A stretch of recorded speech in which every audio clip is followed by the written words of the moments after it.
తెరపై కనిపించే హీరో నిజంగా ఆయనేనా? ఒకప్పుడు హీరోలే రిస్క్ తీసుకుని యాక్షన్ సీన్స్ లో పాల్గొనేవారు. కానీ ఇప్పుడు హీరో వేరే, స్టంట్లు వేరే. తెరపై మనం చూస్తున్నది ముఖమే, కానీ వాటికి సంబంధించిన శరీరం మాత్రం వేరే వారిదైపోయిందంటున్నారు. ఇంతకీ మనం అభిమానించేది హీరోలనా లేక వారి డూప్లనా?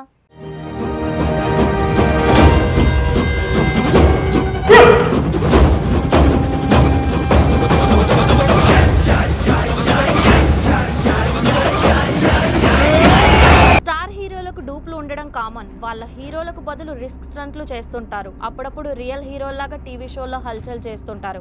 అయితే ఈ మధ్య హీరోల సినిమాల కంటే వారి డూప్ల గురించే టాలీవుడ్లో ఎక్కువగా చర్చ నడుస్తోంది.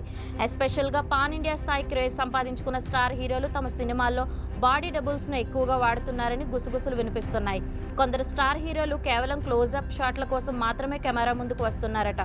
యాక్షన్ సీన్స్, వైడ్ షాట్లు, రిస్క్తో కూడిన స్టంట్లో మాత్రం వారి బాడీ డబుల్స్తో అంటే డూప్స్తో చేయిస్తున్నారని టాక్. ఒకప్పుడు హీరోలు స్వయంగా యాక్షన్ సీన్స్లో నటించి ప్రేక్షకులను ఆకట్టుకునేవారు.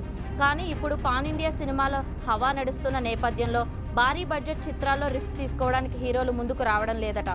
ఒక మీడియం రేంజ్ హీరోకి ఇచ్చే రెమ్యునేషన్కు బాడీ డబుల్స్కి ఇస్తున్నారని, వారిని కంటికి రెప్పలా చూసుకుంటున్నారని ఇండస్ట్రీలో చర్చ నడుస్తోంది. కొందరు స్టార్ హీరోలు తమ బాడీ డబుల్స్తో యాక్షన్ సీక్వెన్స్లను చిత్రీకరిస్తూ క్లోజ్ షాట్లలో మాత్రమే తమ ముఖాన్ని చూపిస్తున్నారట. హీరో డూప్లు సినిమా సక్సెస్లో కీలక పాత్ర పోషిస్తున్నారని కొందరు నిర్మాతలే ఒప్పుకుంటున్నారు. ఇటీవల ఓ స్టార్ హీరో తనకు 2 డూప్స్ని పెట్టుకొని 2 సినిమాలకు అటు ఇటు తిరుగుతూ డూప్స్ని తిప్పుతూ షూట్ చేస్తున్నాడట.